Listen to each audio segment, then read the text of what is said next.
मेरे पति मुझे छोड़कर जा रहे हैं, परंतु यह इस बात की खुशी है कि चलो जीवन के अंत में मुझे ऐसा पति मिला जो भगवान को प्राप्त करने की बात करता है। याद रखना, यदि पति भगवान को प्राप्त कर लिया तो पत्नी भी भगवान को प्राप्त कर लेगी पक्का। क्यों? पत्नी न भी पूजा पाठ करे, हमारे शास्त्र में कहा गया, मैं बाहर की बात नहीं करता, यदि पत्नी न भी पूजा पाठ करे, सिर्फ पति की सेवा करे निस्वार्थ भाव से, और पति भगवान का भक्त है, तो पक्का पत्नी भगवान के पास जाएगी, ये निश्चित है, भले पति न जाता। इतनी बड़ी कृपा है हमारे शास्त्र में स्त्रियों के लिए। सिर्फ पति व्रता हो जाए, पति की खुशी में अपनी खुशी ढूंढ ले, उसे पूजा पाठ करने की आवश्यकता नहीं, ये शास्त्र कहता है। अगर आप कहते हो झूठ बोल रहे हैं तो सत्यम सिया कौन है? आप झूठ कहते हो झूठ बोल रहे हैं तो माता देवहूति कौन है? देवहूति माता ने अपने पति कर्दम ऋषि की सेवा करी तो भगवान उनके गर्भ से आए। बोलो आए कि नहीं? कपिल भगवान अपने पति की सेवा करी, कोई भजन नहीं करती थी। पढ़ लीजिएगा तीसरे चौथे स्कंद में देवहूति की कथा, कोई भजन नहीं किया, लेकिन कभी डिमांड नहीं किया, एक साड़ी तक का डिमांड नहीं किया। स्त्रियां क्या कहती हैं? इतनी साड़ियां खरीद कर बक्से में रखी हुई हैं, परंतु पड़ोसन से कहेंगे ये इनको तो पूछो मत, इनकी तो हाथ की एक साड़ी भी नसीब नहीं। बताओ, ऐसे ही बोलती। परंतु देवहूति मैया ने, जो मनु महाराज की पुत्री है, राजकुमारी है, एक झोपड़ी में रहने वाले कर्दम ऋषि के साथ विवाह हुआ। हजारों साल तक कर्दम ऋषि भजन करते रहे। देवहूति मैया एक ही साड़ी में रह गई, लेकिन कभी साड़ी का डिमांड नहीं किया, वस्त्र का डिमांड नहीं किया। ऐसी माता के गर्भ से भगवान को मिला, तो पति की सेवा ही से तो आए। कल की कथा आएगी, क्योंकि जब भगवान का जन्म होगा उसके बारे में थोड़ी सी कथा इसकी में चर्चा करेंगे। परंतु आज की कथा में याति महाराज यही कहते हैं कि देखो देवी, इंद्रियां बड़ी बलवान है, इन इंद्रियों का समझ नहीं हो सकता, इन इंद्रियों को मोड़ सकते हैं, इसलिए मोड़ने का एक ही उपाय है, भगवान की शरण में जाओ, भगवान के भक्तों की शरण में जाओ। यदि भगवान के भक्तों का आश्रय मिल गया तो हमारा और आपका कल्याण होगा। यदि भगवान के शरण, भक्तों का शरण नहीं मिला, आश्रय नहीं मिला, तो भगवान हमें कभी मिलने वाले नहीं। तथा हम कृपण शुभ्रो भवत्या प्रेम यंत्रितः आत्मानं नाभिजानामि मोहितस्तव माया।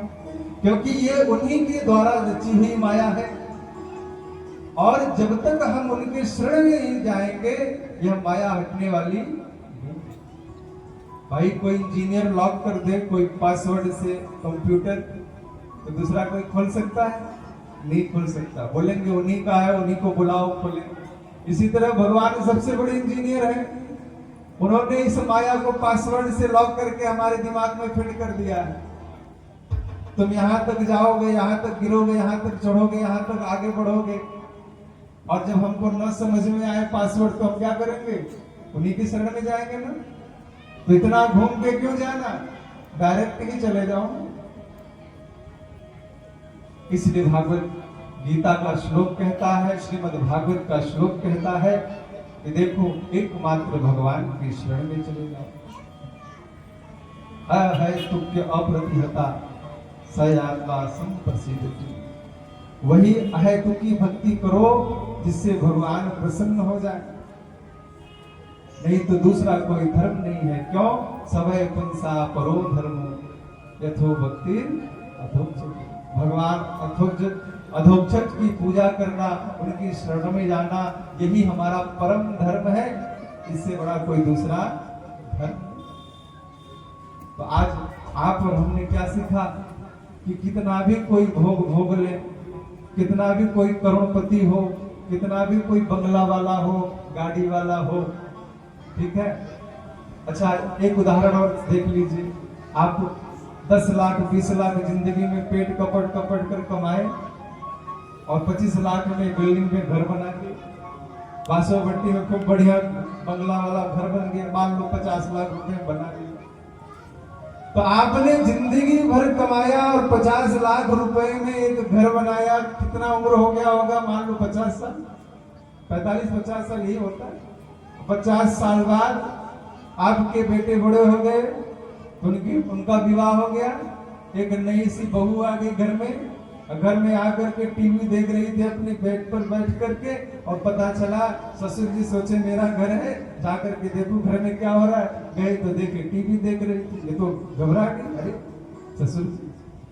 तो फोन करके अपने पति से बोलती, सुनते हो जी, पिताजी से बोलो ना, घर में क्यों घुस जाते हैं डायरेक्ट बरामदे में रह। घर किसका? पिताजी का। बहू किसकी? पिताजी की। लेकिन वही बहू जो बाहरी है, कहाँ की है? बाहरी। वो आकर के 50 लाख रुपए के बंगलों को हथिया करके कहती है उनका बरामदा है, उनका घर नहीं है। वो बूढ़ा व्यक्ति, वो दादा व्यक्ति, वो सेठ जी बरामदे में बैठे, वहीं टीवी लगा कर देखे, घर में जाने की हिम्मत नहीं करेंगे दोबारा। सोचो क्या फायदा ऐसे 50 लाख रुपए का घर बनाने से, जिस घर में हम नहीं जा सकते। और इसीलिए जानवरों से सीखना चाहिए। कहते हैं देखो सेठ जी, तुम 50 लाख रुपए के ये घर बना लिए ना, कितनी मेहनत किए तुम।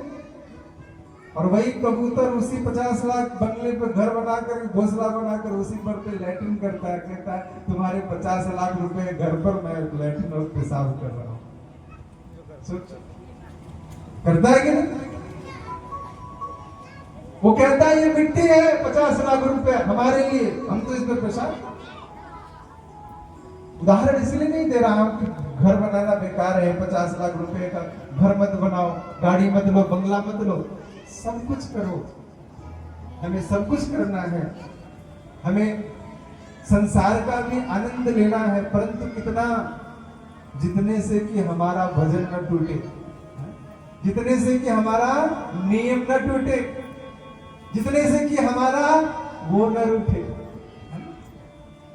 वो रूठ गया तो सब बेकार। किसी को दुखी करके तुम रबड़ी खाओगे तो पेट में जाएगा तो सही, लेकिन मन भरेगा नहीं। भगवान का भजन नहीं करते हो और खाओगे रोटी, सोचोगे मुक्ति मिल जाएगा, तो मिलेगा नहीं। इसलिए प्रभु की शरणागति में आकर यदि हम भगवान का भजन करें